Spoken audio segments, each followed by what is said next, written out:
Praise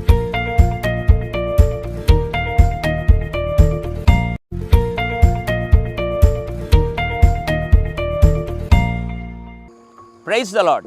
యేసుక్రీస్తు దివ్యనామంలో ఉదయకాల సమయంలో వాక్యం వీక్షించుచున్న మీ అందరికీ నా హృదయపూర్వక వందనాలు తెలియజేస్తున్నాను. లోకంలో మనుషులు మనతో ఉన్నట్టే ఉంటారు, మనల్ని విడిచిపోతారు. మనుషులు మాత్రం కాదు, వస్తువులు మనతో ఉంటాయి, ఒక సందర్భంలో మన నుండి విడిచిపోతాయి.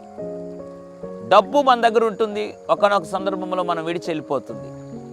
ఈ లోకంలో మనుషుల ప్రేమ మనతో ఉన్నట్లు ఉంటుంది, మనల్ని విడిచిపోయినటువంటి సందర్భాలు కూడా ఉంటాయి. కొంతమంది జీవితంలో ఉద్యోగం వచ్చినట్టు వస్తుంది, మళ్ళా ఉద్యోగం వెళ్ళిపోయినట్లుగా, వారికి దూరం అయిపోయినట్లుగా కూడా ఈ లోకంలో చాలామంది జీవితంలో వారు ఎరిగి ఉంటారు, అనుభవంలో చాలామంది ఉంటారు. అయితే ఏది మనల్ని ఎప్పుడు విడిచిపోదో తెలుసా? యెషయా గ్రంథం 54వ అధ్యాయం 10వ వచనం. పర్వతములు తొలగిపోయిన, మెట్టెలు తత్తరిల్లిన నా కృప నిన్ను విడిచిపోదు. ఎంత అద్భుతమైనటువంటి వాగ్దానం అండి.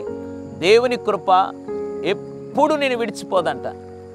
ఈ భరోసా, ఈ నమ్మకం దేంట్లో అయినా మనం కలుగుతుందో ఒకసారి ఆలోచించి. దేవుని కృప మనల్ని విడిచిపోదు. ఉదయకాల సమయంలో వారు విడిచిపెట్టారు, ఇది విడిచిపెట్టబడింది, నా జీవితంలో ఒకప్పుడు అది ఉన్నింది, ఇప్పుడు అది లేదు, ఇది లేదు.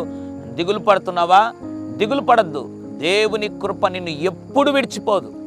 కాబట్టి ఉదయకాల సమయంలో విశ్వాసంతో, ప్రభువా నిత్యము నీ కృప నాతో ఉన్నందుకు స్తోత్రములు అని చెప్పి చూడు.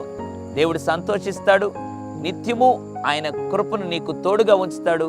గొప్ప కార్యాలు నీ జీవితంలో చేస్తాడు. పరిశుద్ధుడా, ప్రేమగల తండ్రి, నీకు వందనాలు. నీ కృప ఎవరు మమ్మల్ని విడిచినా, వెళ్ళిపోయినా, నీ కృప మాత్రం మమ్మల్ని విడిచిపెట్టినందుకు స్తోత్రం. ఎవరైతే ఈ ప్రార్థనలో ప్రభు అటువంటి విడిచిపోని కృప నాకు కావాలని ప్రార్థన చేస్తున్నారో వారిని ఒకసారి జ్ఞాపకం చేసుకొని నిత్యము నీ కృపలో వారిని వర్ధిలింప చేయమని యేసు నామములో ప్రార్థిస్తున్నాను తండ్రి. ఆమేన్. God bless you.